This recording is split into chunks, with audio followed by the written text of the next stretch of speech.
So the topic for today, whether you've read it or not, it's okay. We've actually got 2 weeks. Please make sure for sure by next week that you have had a chance to review the chapter probably more than once, because this chapter is actually quite difficult. Right now, some of you may walk out of this class today and you might think dependent origination, oh, that's really simple, it's obvious, right? It's very straightforward. You might think that now.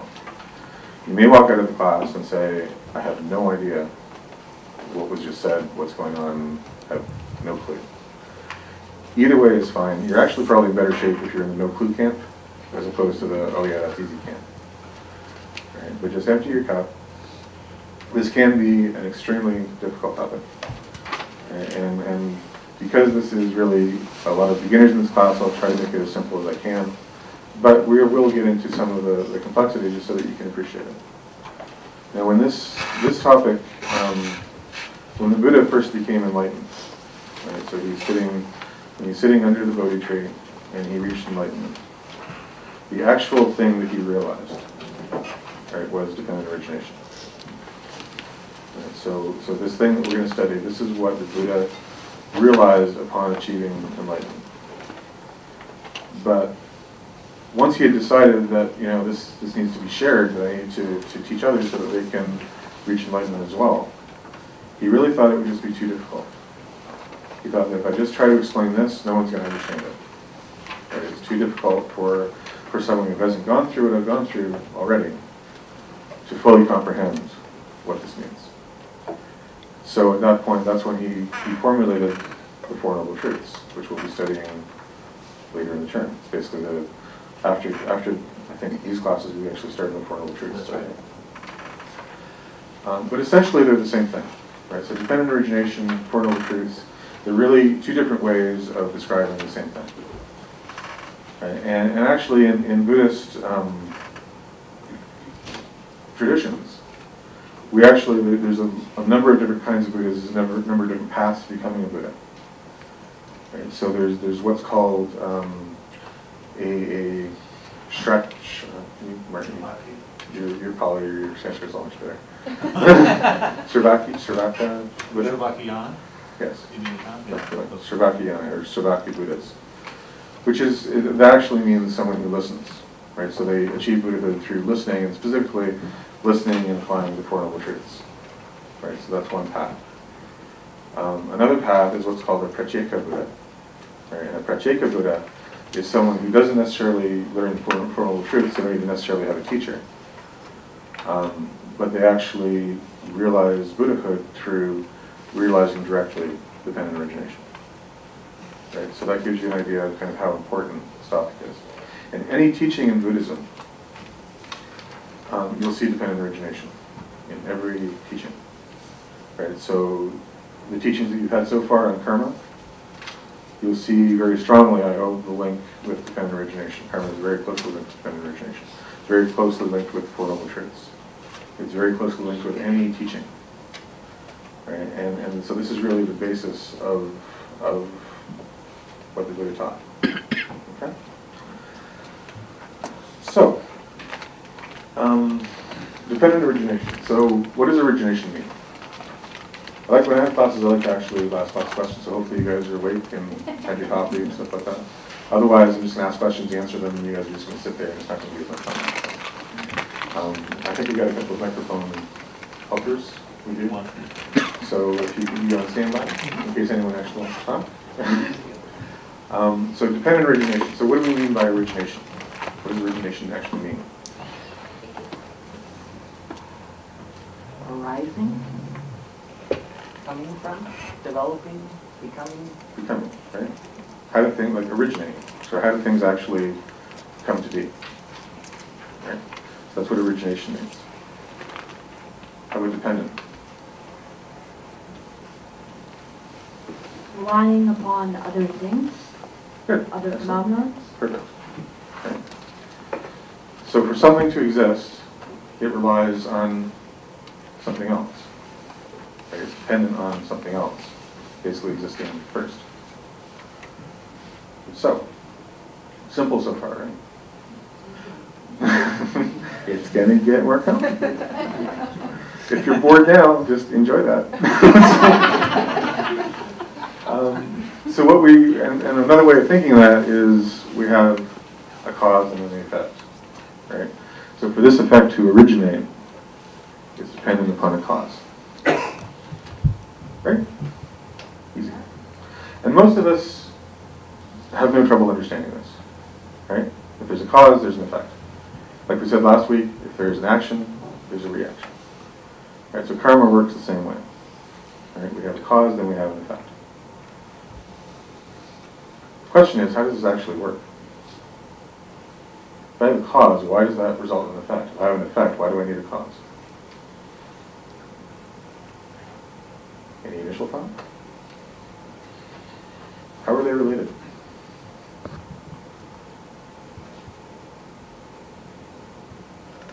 If we take a concrete example, because it's kind of hard to think in the abstract. If you think in terms of one of the most common examples of cause and effect is a seed. Right? So you have a seed, and then you wind up with a tree or fruit at the end of it. So if the seed is the cause, what's the relationship between the seed and the fruit? Right? Conditions.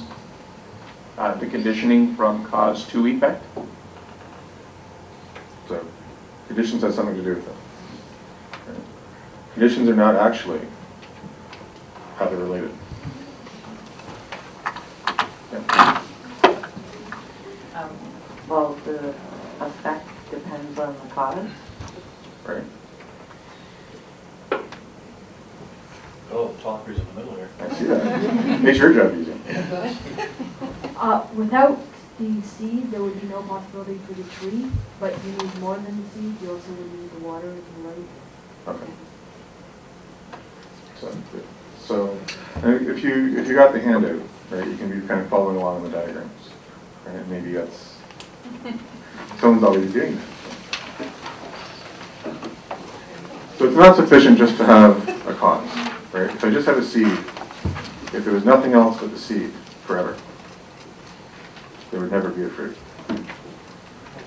right? So even though we say, without the seed, if there was not a seed, there would never be a fruit, right? But if there was only a seed, there would never be a fruit, correct? So we also need conditions. Okay.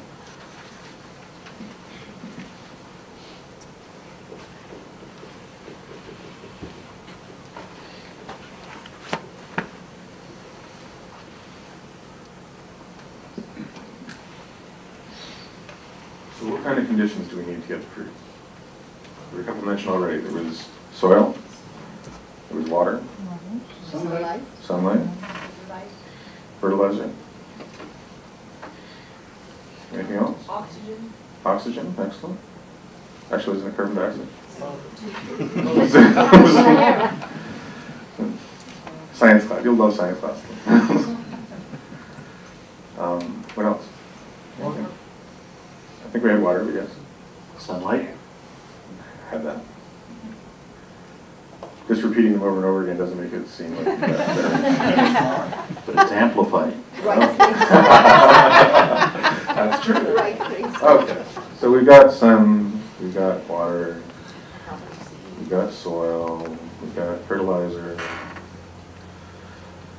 yada, yada, yada, all these things. There's an important one missing. Right place. A healthy seed. Healthy seed, okay. So the cause has to be sufficient. So now I've got all of these things. Right, here I am, I've got a seed, I've got sun, I've got water, soil, fertilizer, all the right conditions are there. So now I have a fruit, right? No squirrels. No squirrels.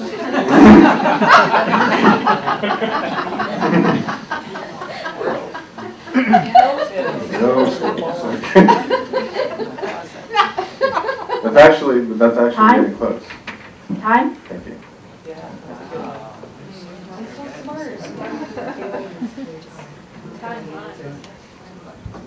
If we were all like you, this would be a much shorter course. Time. And actually, that's the one that we always forget about.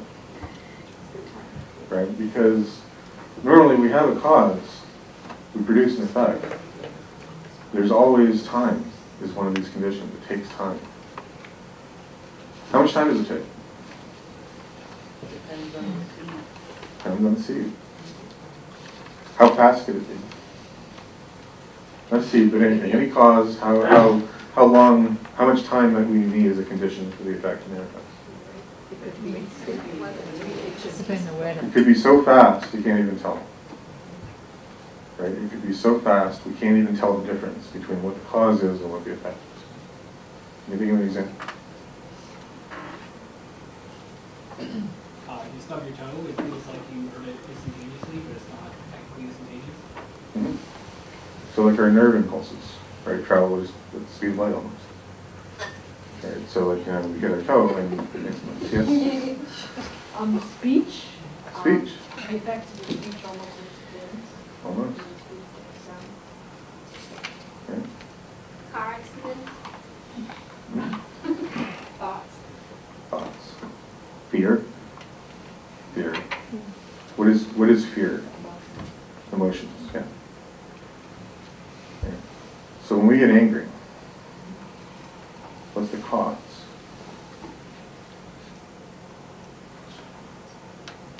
Not getting what we want. Or whatever. Right? Usually we confuse things, right? We don't know, right? We don't recognize what the effect, what the cause is before we're angry almost. Right? So it's almost happening instantaneously. Okay? So you see this. And that actually can lead to a lot of confusion between actually recognizing that there is a cause. Right? Or what the cause is, or which is cause and which is effect. How about the other end of the spectrum? How long could something take before the effect is manifested? Lifetime. Warren, would you like to tell your story about the apple pie? Someone asked, how long does it take to bake an apple pie? And the answer, most people would think, would be 45 minutes. The actual answer is 13.8 billion years. Because for all of the causes and conditions, the organic molecules, the technology to cook an apple pie, the evolution of apples and so forth, that's how long it takes. And Johnny Appleseed. Yes. The evolution of human beings that actually have the desire to bake.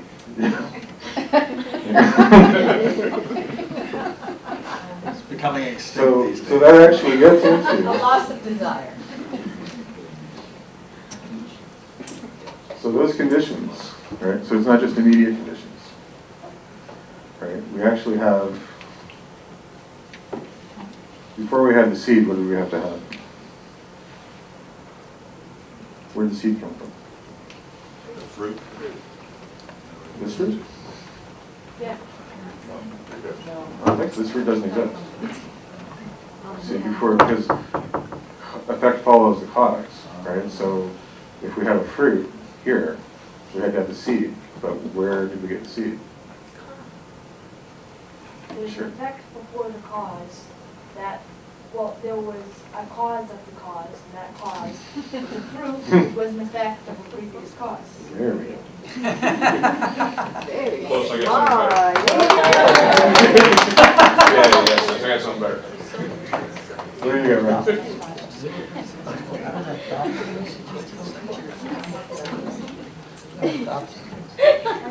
Ryan, you had something else?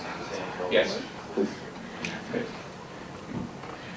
The cause of the seed comes from the previous effect of the previous cause. So there we go. So we have a cause here. What actually happens, you can now consider this to be an effect as well as a cause.